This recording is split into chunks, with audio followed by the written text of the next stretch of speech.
Buenas tardes. Vamos a desenvolver un poquito el cable. ¿Sí se escucha bien? Bueno, pues muy buenas tardes a todos. Nosotros somos la Sociedad Astronómica de Chihuahua. Somos un grupo de personas comunes y corrientes que tenemos como afición la astronomía. Una de nuestras actividades es esta, ¿verdad? De dar pláticas sobre temas de la astronomía en un lenguaje que puedan entender cualquier persona, ¿verdad? En esta ocasión tenemos a nuestro compañero Sergio Sebastián, que nos va a hablar sobre las estrellas. Le damos un aplauso.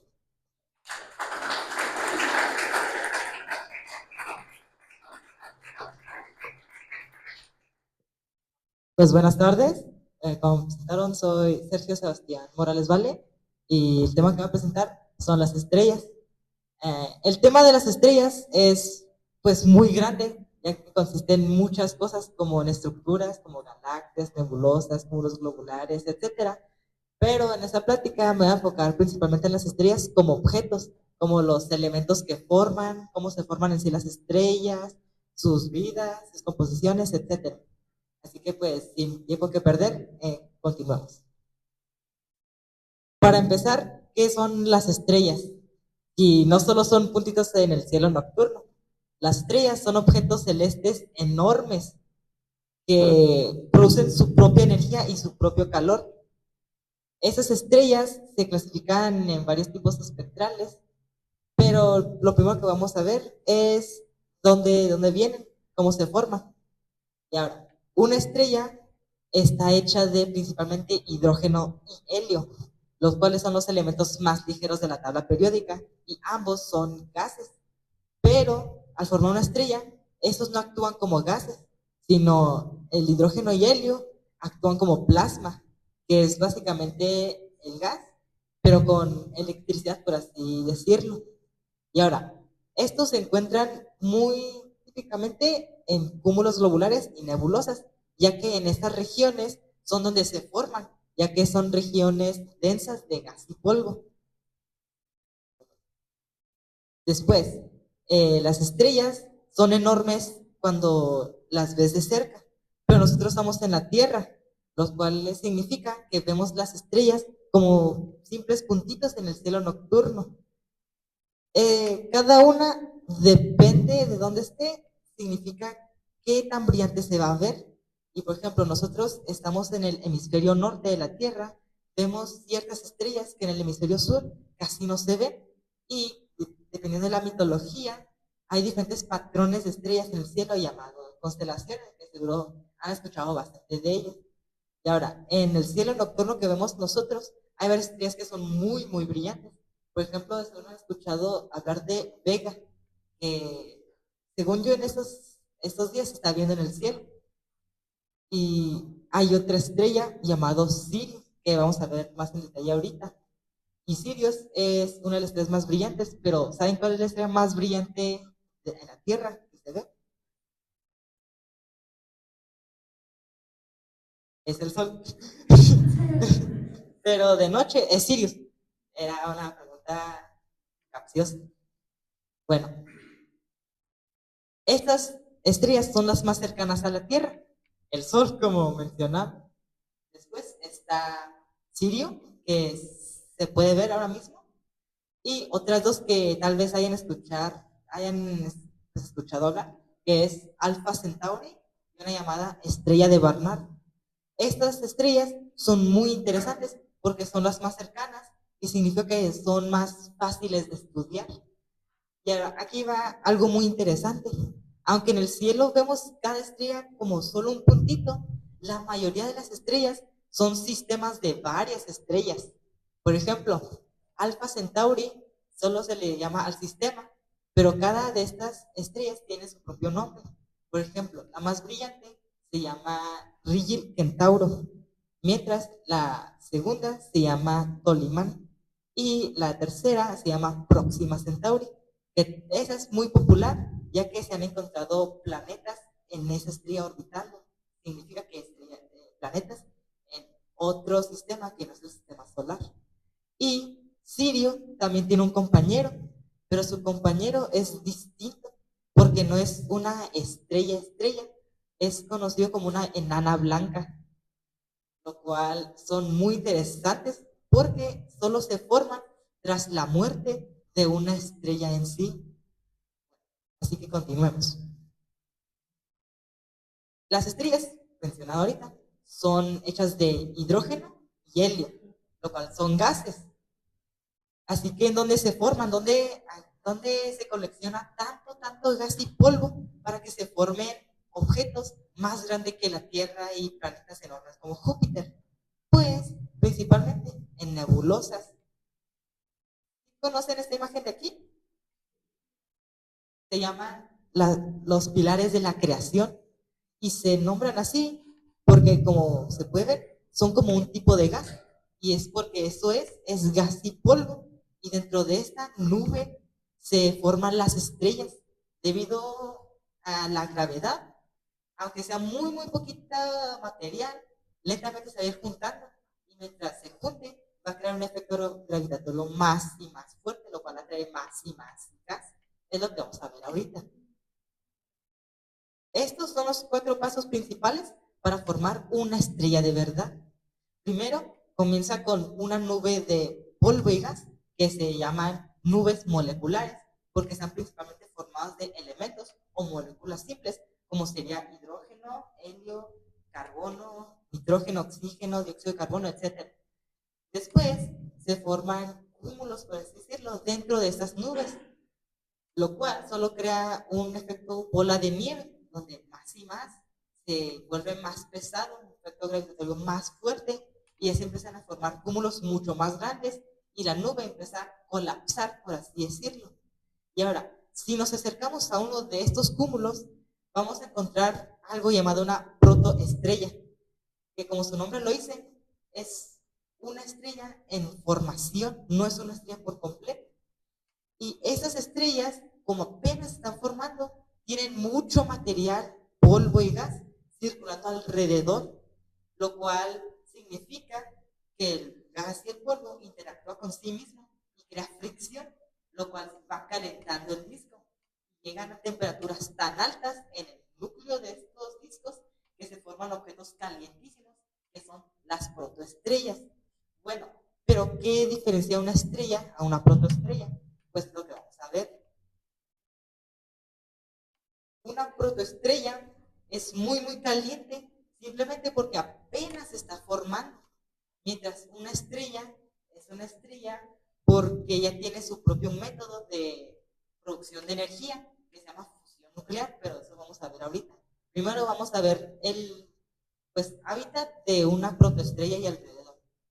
Para empezar, la protoestrella es muy brillante debido a lo caliente que está, y todo el disco de material que está alrededor, que también brilla muy, luminosamente, muy luminoso. En este disco, no todo el polvo se va alrededor de la estrella, sino que algunos rocas, que se pueden decir, también van juntando material por sí mismos independientemente. Estos se llaman protoplanetas. Estos protoplanetas, como lo dice su nombre, aún no son planetas en formación. Y debido a tanto material y polvo y gas que hay, aún se siguen formando y aún siguen creciendo en tamaño, lo cual eventualmente, cuando ya absorban, por así decirlo, todo el material alrededor de su órbita, ya se van a poder considerar planetas. Aquí arriba hay una imagen de una protoestrella con su propio disco de gas y polvo. Estos huecos, que parecen, son huecos, son protoplanetas orbitando, y como van succionando el gas, por así decirlo, y el material, pues dejan un vacío, el cual podemos detectar con los telescopios y buscar en esa región por exoplanetas, por planetas fuera del sistema, y posiblemente vida. Pero bueno, ¿qué es la fusión nuclear? ¿Qué es? ¿Por qué lo separa de una protoestrella a una estrella? Pues las estrellas, aunque sean pequeñas, son muy calientes y bastante densas. Las más grandes, las estrellas más grandes fusionan elementos. ¿Cómo que fusionar elementos? Pues al estar hechos de helio e hidrógeno, son partículas muy, muy ligeras, que se llaman protones y neutrones. Y ahora, debido a las condiciones tan extremas en el núcleo, en el mero corazón de la estrella, estos pueden chocar y fusionarse, algo que no se puede lograr pues, en ninguna otra parte sin instrumentos especiales. Primero comienza con dos protones que chocan y liberan energía. Eso se convierte en una partícula llamada deuterio, que después colisiona con otro protón y libera más energía. Ya después se forma helio, que colisiona con otra partícula de helio para liberar aún más energía y por fin formar un núcleo de helio 4. Este helio 4 libera dos protones extra, los cuales se pueden utilizar para seguir fusionando. Y ahora, aunque parece que se solo liberan 3 veces energía para formar un átomo de helio, esta energía es muchísima energía. Es tanta energía para mantener todo este cuerpo pues vivo, porque debido a lo grande que es una estrella, la gravedad constantemente quiere apachurrarla, por así decirlo. Así que esta energía fue como radiación, que la radiación empuja hacia el espacio, lo cual crea un equilibrio con la gravedad. Ese equilibrio se llama como equilibrio hidroestático y es lo que mantiene las estrellas vivas. Y se han preguntado por qué cuando ven a las estrellas algunas son de un color y otras de otra. Pues la razón es por su temperatura. La temperatura dicta qué color va a ser la estrella mediante el espectro electromagnético. Ahora, aquí en la Tierra, pues no vemos cosas muy calientes como las estrellas. Típicamente lo más caliente lo relacionamos con el fuego, que es rojo, y entre más se calienta, digamos, un metal, se funde y empieza a brillar medio amarillo y blanco. Esto es porque es tan caliente, tiene tanta energía, pues un objeto con tanto calor, con tanta temperatura, que libera fotones. Estos fotones se dividen en el espectro electromagnético en varias longitudes. Las más comunes cuando se trata de objetos emitiendo fotones mediante temperatura es de infrarrojo. Las cámaras de infrarrojo se utilizan porque pueden ver la temperatura, por así decirlo. Pero cuando ya es demasiado caliente un objeto, empieza a emitir luz en la longitud de luz visible, la que podemos observar. Por eso empieza a verse rojo, porque como la luz viene del lado infrarrojo y después al visible, primero se ve rojo, después ya se empieza a ver blanco, amarillo y al final azul. Pero entonces, ¿por qué no vemos estrellas, digamos, verde o moradas si también están en el espectro visible? Pues eso se debe a que la luz no es solo en una sola frecuencia, sino es toda la frecuencia, todas las frecuencias, pero depende de dónde se produzcan más fotones, es lo que va a dictar el color. Así que si, digamos, nuestro Sol emite pues la luz en todas las longitudes, pero en la luz visible también emite todos. Así que en realidad no se ve blanco el sol, sino, no se ve amarillo el sol, se ve blanco en el espacio.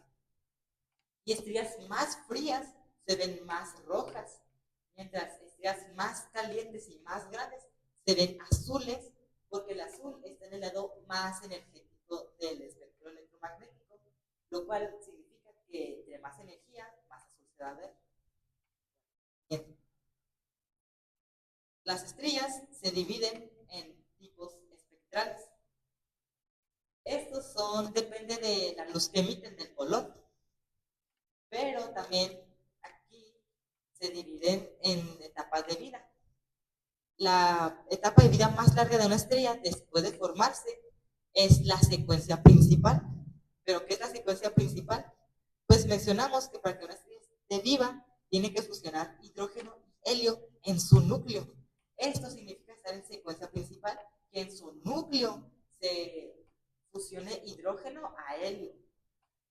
Y dependiendo de cuánta masa, cuánta materia se utilizó para formarse esta estrella, puede incrementar en tamaño, en masa y en energía. Mientras más grande sea, más combustible tiene que quemar, que sería hidrógeno, tiene que quemar para seguir viva, porque la gravedad es mucho más fuerte.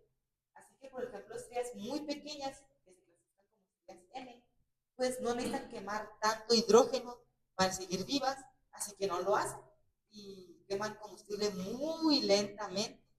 Pero las estrellas más pesadas, siendo las estrellas O, son las más grandes y más pesadas, así que consumen mucho hidrógeno solo para estar vivos. Así que las estrellas más comunes son las estrellas rojas, porque son muy fáciles de mantener, por así decirlo. Ahora, nuestro Sol cabe en la categoría G, que significa que tiene una temperatura de 5026 grados a 5726 grados Celsius. Y tal vez pueden ver esta línea de aquí. Esta separa aún más las estrellas. Las estrellas tipo M, K, G y F son estrellas de baja masa, que no son tan pesadas, mientras las estrellas A, B y O son las más pesadas. Y eso va a ser muy importante más adelante, debido a cómo evolucionan dependiendo de su tamaño. Más aparte de los tipos espectrales, hay algo llamado un diagrama Hertzsprung-Russell o simplemente diagrama HR, que tal vez se ve complicado, pero es relativamente fácil de entender. De derecha a izquierda son los tipos espectrales que vimos: rojo tipo M y azules tipo O. Pero tal vez pueden ver esas líneas de acá. ¿Qué significan? Pues esa línea que tiene todas estas estrellas es la secuencia principal. Estas estrellas fusionan hidrógeno a helio en sus núcleos. Pero, ¿qué son esas líneas de acá entonces? Que están aparte. Estas son etapas distintas de cada estrella. Como pueden ver, en esta parte del diagrama, como que se migran a esta línea. Estas estrellas de secuencia principal, tarde o temprano se van a acabar de hidrógeno, lo cual significa que ya no van a fusionar hidrógeno a helio en sus núcleos, lo cual significa que van a tener que fusionar algo más y cambiar de etapa de vida. Está separada en secuencia principal, subgigantes, gigantes, supergigantes e hipergigantes. Y aparte del tipo espectral para las estrellas, también está su clasificación espectral, que es como un código para saber exactamente las características de una estrella. Primero se divide en los tipos espectrales, que como vimos es G, K, F, etc. Y después se utiliza un número romano para describir la etapa de vida en la que está la estrella: secuencia principal, supergigante, etc. También se utiliza un número extra para determinar la temperatura. Bueno, eso vamos a ver algo más simple e interesante. Las estrellas, principalmente de qué están hechas y cómo funcionan más a profundidad. Pues como he estado mencionando, el núcleo es donde ocurre toda la magia, lo que mantiene la estrella viva. Pero para poder fusionar elementos requiere una temperatura altísima, pero altísima.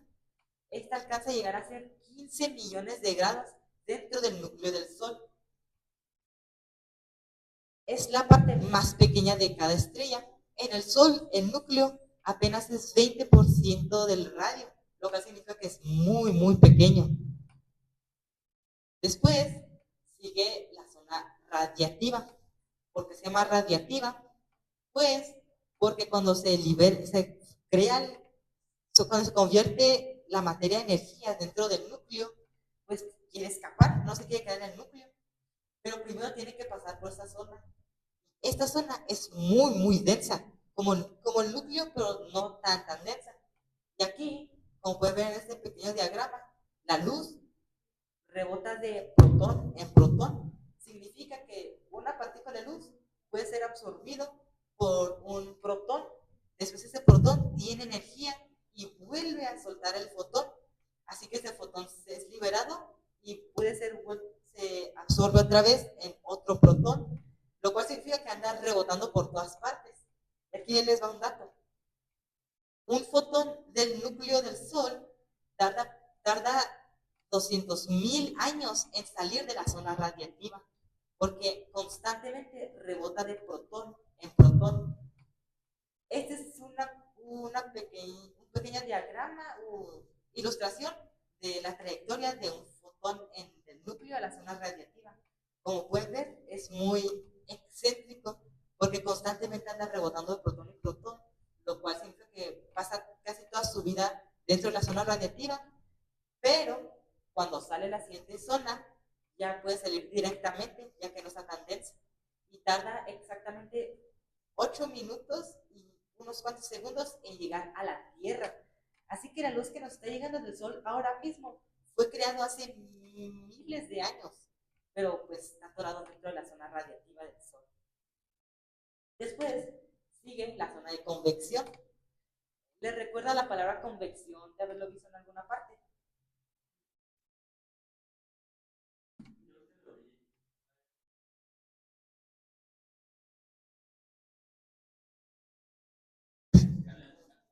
Bueno, la convección es una manera de transferir temperatura, energía, calor.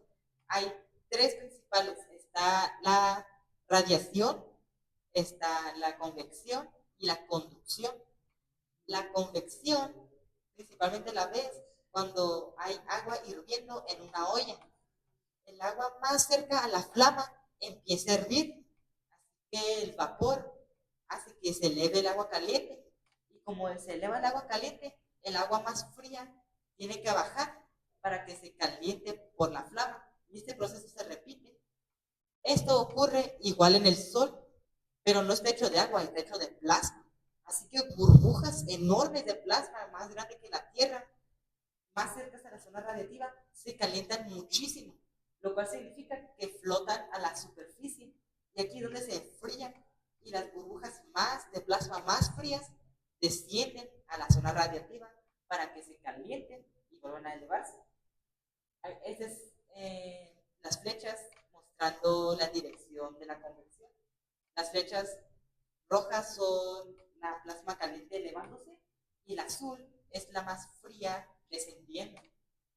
Por cierto, mencioné que la plasma es como gas, pero con electricidad, por así decirlo, muy simple.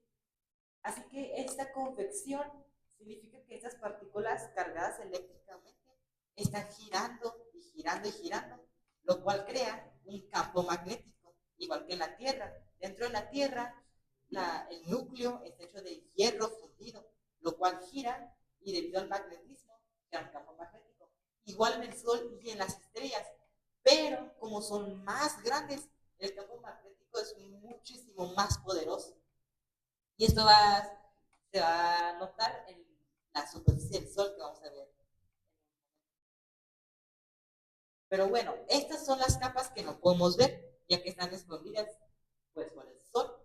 Así que si nos acercamos al Sol en su superficie, vamos a ver las capas más visibles y muy obvias de día, que es la que emite la luz. Primero está la fotosfera, que esta se puede decir que es como su superficie, la superficie del Sol, aunque el Sol es un gas, así que no tiene superficie de verdad. A la vez de ser su superficie, también es su atmósfera. Es la parte más profunda de la atmósfera solar.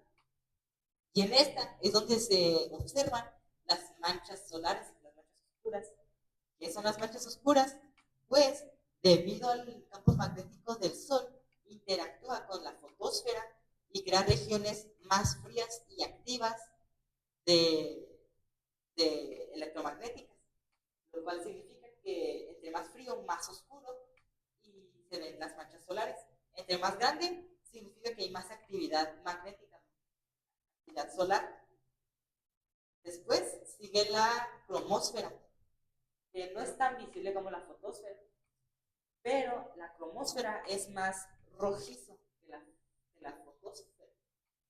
La cromósfera se distingue debido a estas estructuras de aquí, que se llaman espículas. Las espículas son columnas, son jets de plasma que se elevan por miles de kilómetros sobre la cromósfera. Estas alcanzan a ser incluso más grandes que la Tierra. Y aquí también va algo muy interesante. La fotosfera es apenas unos 5000 grados, como vimos.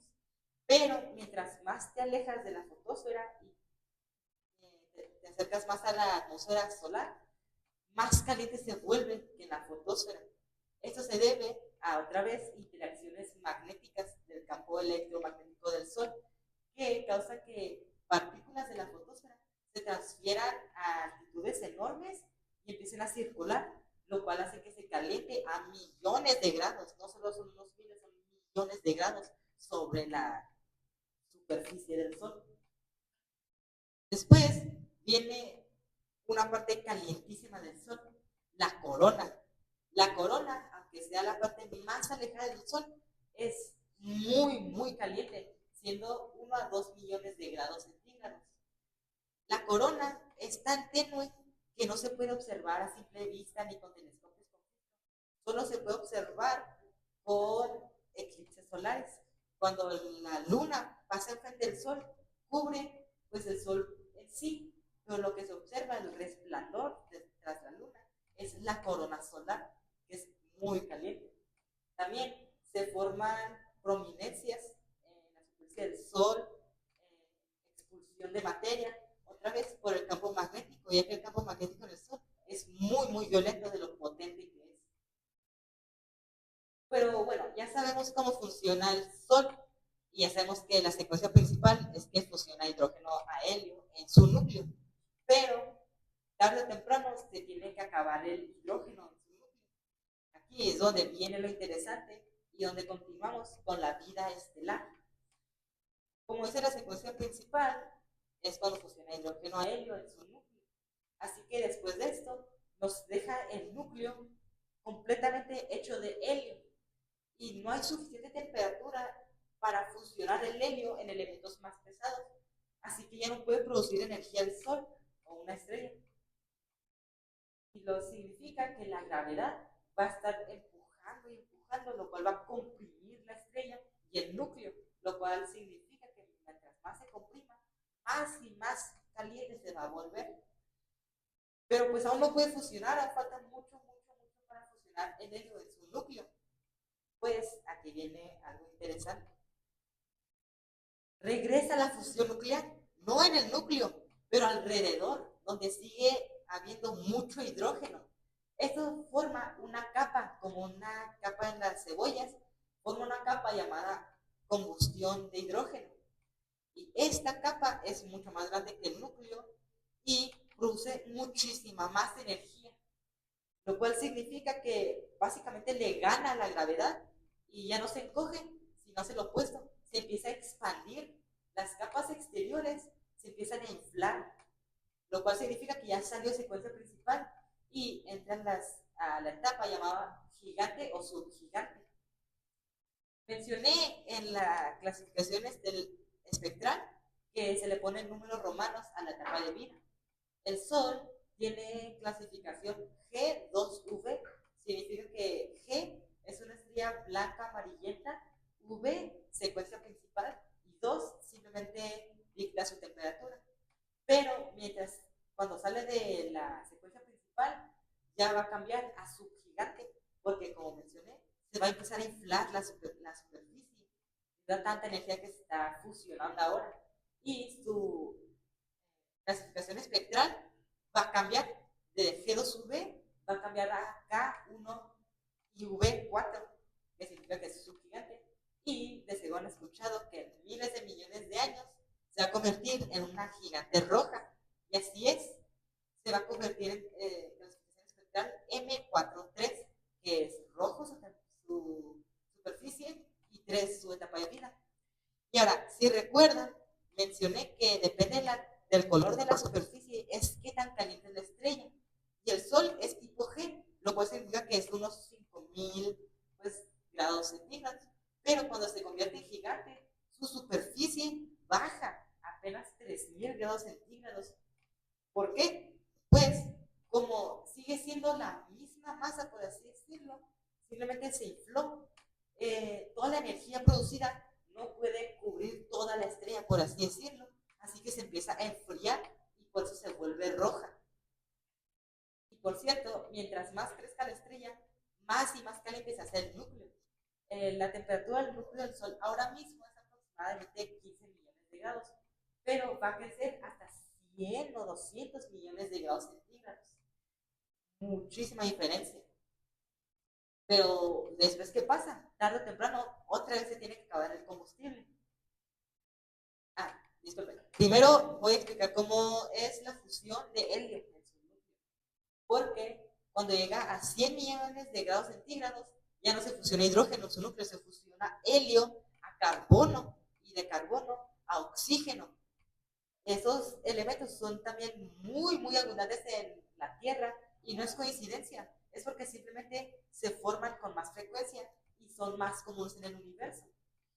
Los núcleos de los átomos de helio se fusionan para formar berilio, que en muy poco tiempo se fusionó con otro átomo de helio para formar carbono. Aquí puede acabar, pero también está la posibilidad de que fusione con otro átomo de helio y formar oxígeno. Aquí es donde acaba, porque para formar oxígeno, como pueden ver, es muchas partículas, se requiere mucha más energía, la cual simplemente ya no se puede lograr. Así que simplemente ya acaba su vida. Pero ¿cómo acaba su vida? Pues, ¿se acuerdan de la línea que separa las estrellas con mucha masa y menos masa? Pues aquí es donde viene, aquí es donde regresa. Porque si tiene poca masa una estrella, no va a explotar en supernova. Simplemente va a expulsar sus capas exteriores, su superficie, todo lo va a expulsar. ¿Pero por qué? Pues porque ya no puede fusionar elementos más pesados y mantenerse estable. Toda la energía producida aquí, en el núcleo de helio y en la capa de hidrógeno, va a crear tanta energía y hay muy poca gravedad para mantener todo junto. Y simplemente se va a despedazar la estrella y va a soltar sus capas exteriores.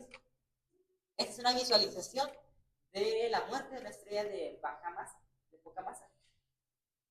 Básicamente, todo el polvo y gas se vuelve a liberar al espacio, lo cual se le denomina nebulosa planetaria.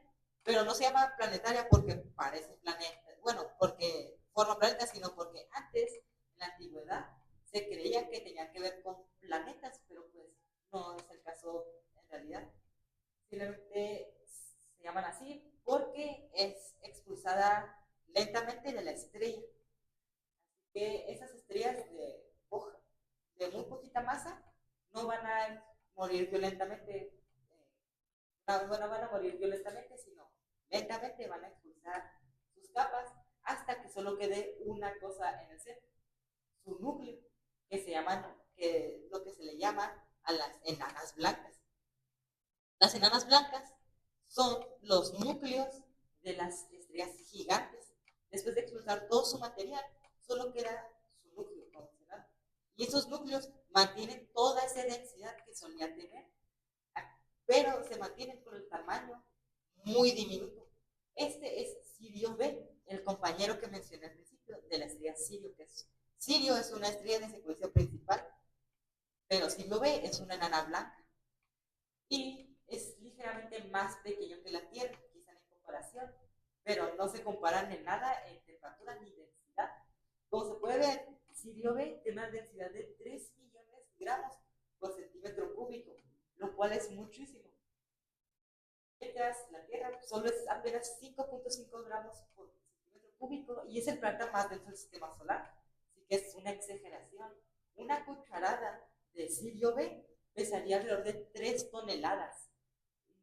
Muy difícil de dimensionar ese peso con tener un tamaño tan pequeño.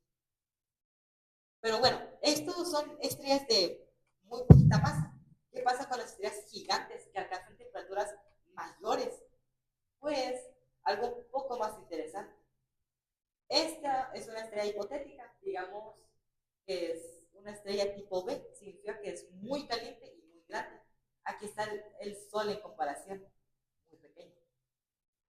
Pero pasa por las mismas etapas que una estrella de poca masa, pero en vez de quedarse en etapa gigante, pasa a etapa súper gigante, lo cual, como dice su nombre, es muy grande. Primero pasa por su etapa subgigante, que son muy visibles ese tipo de estrellas, porque su luz son pues muy detectables, por así decirlo. Pero cuando se empieza a hinchar esas estrellas, no se hinchan un poquito, se hinchan miles de veces más grande que el Sol. Ese es el Sol y esa es una estrella supergigante roja. Como mencionado, es roja porque su superficie está fría relativamente. Y después han escuchado hablar de Betelgeuse, que pronto va a explotar. Betelgeuse es una estrella supergigante roja, lo cual significa que en su pasado, antes de pues cambiar de etapa, era una estrella de secuencia principal, color azul. Así que en el cielo hubieras visto una estrella azul en vez de roja. ¿Y después qué pasa? Pues a diferencia de las estrellas de poca masa, no paran en carbono ni en oxígeno, sino que siguen fusionando en capas. La capa exterior es la de hidrógeno. Se fusiona hidrógeno a helio dentro de esa capa por millones de años. Pero después alcanza temperaturas altísimas, lo cual significa que se forma otra capa. Se alcanza a fusionar helio a carbono en esa capa en miles de años. Después se convierte aún más caliente, se hace más caliente y fusiona carbono a oxígeno en siglos. Después fusiona el oxígeno a silicio en meses. Después fusiona el silicio a hierro en un día. Y después tenemos el hierro, que después el hierro se fusiona, el hierro ya no se fusiona.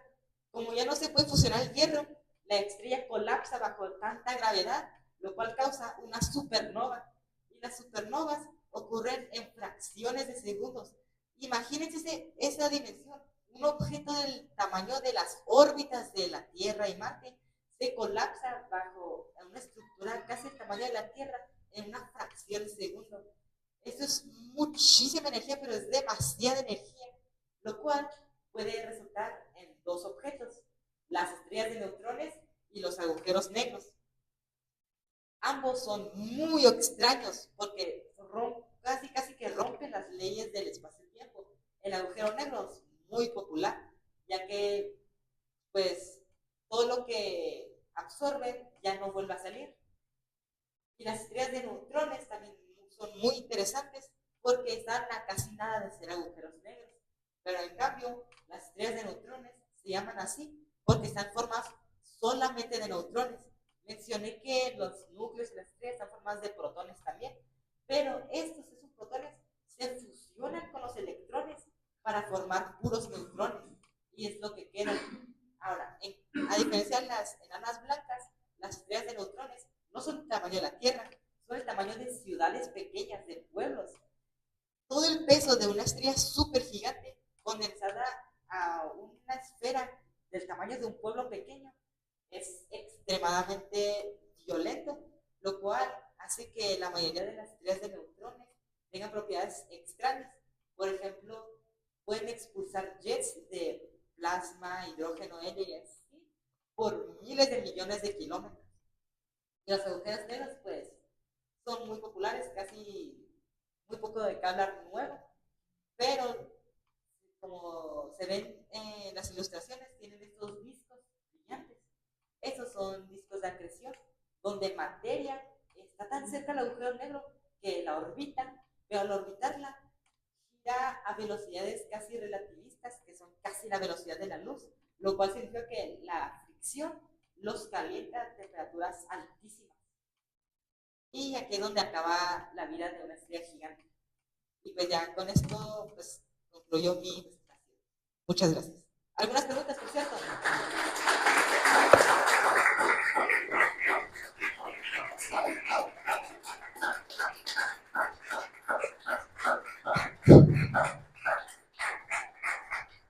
Se pusieron atención porque viene el examen. No, no se crean. Preguntas que tengan para Sergio, Sebastián. ¿No les quedó muy claro?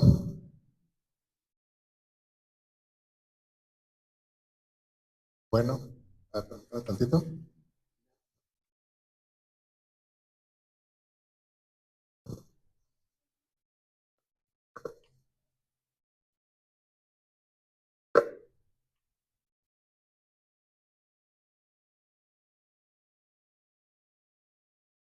Bueno, pues como es costumbre, nos queremos otorgarle a Sergio un pequeño reconocimiento que dice así: La Sociedad Astronómica de Chihuahua otorga el presente reconocimiento a Sergio Sebastián Morales Vale por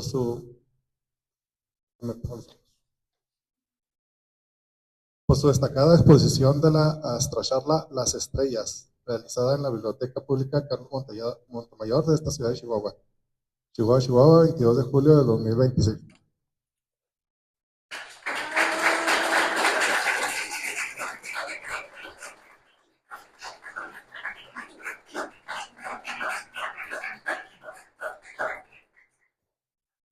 Bueno, eh, la Sociedad Astronómica de Chihuahua, aparte de estos eventos, de las charlas astronómicas, tenemos varios tipos de eventos. Tenemos observaciones públicas, que consisten en llevar nosotros nuestros telescopios a una plaza pública. Avisamos por las redes sociales dónde vamos a estar, a qué horas, y todo el público en general pueden asistir a observar los astros que están en ese momento en el cielo por nuestros telescopios.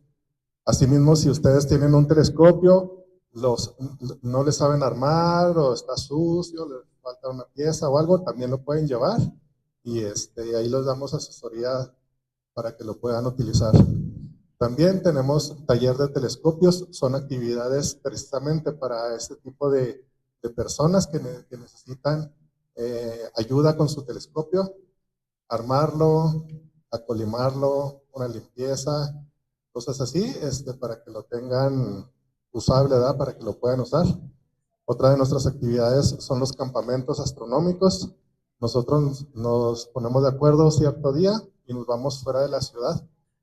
En el campo no hay tanto brillo de las luces de la ciudad y podemos ver otros objetos. Aquí en la ciudad podemos ver la luna, el sol, los planetas y alguna que otra cosa, ¿verdad? Pero allá en el campo podemos ver un chorro de cosas. Entonces, cuando hacemos un campamento, nos vamos al campo y vemos todo ese tipo de cosas. Son otras galaxias, nebulosas, cúmulos de estrellas, todo eso, ¿verdad? También tenemos actividades para las escuelas. Este, solicitan, nos solicitan alguna plática, algún taller, alguna actividad y vamos a las escuelas, ¿verdad? Y también eventos públicos, perdón, eventos privados. Si ustedes tienen un evento y quisieran que asistamos con nuestros telescopios o alguna charla, algún taller, pues con gusto les podemos ayudar y orientar, ¿verdad? ¿Algo más? Ok, este próximo día 25, va a ser sábado. Vamos a tener una observación pública de las que les comento. Va a ser en el Polideportivo Luis Daché Álvarez. Es la deportiva nueva que está allá en las Quintas Carolinas, allá por el Sacramento, la Vialidad de Sacramento. Ahí vamos a estar, a las órdenes para si gustan acompañarnos, a observar la luna. Pues creo que nada más la luna va a estar, creo que un ratito Venus, y también pueden llevar sus telescopios, ¿verdad? Como les digo. Ah, sí, ese día vamos a tener una actividad especial. Hay también aquí en Chihuahua un club que se llama Activo 2030.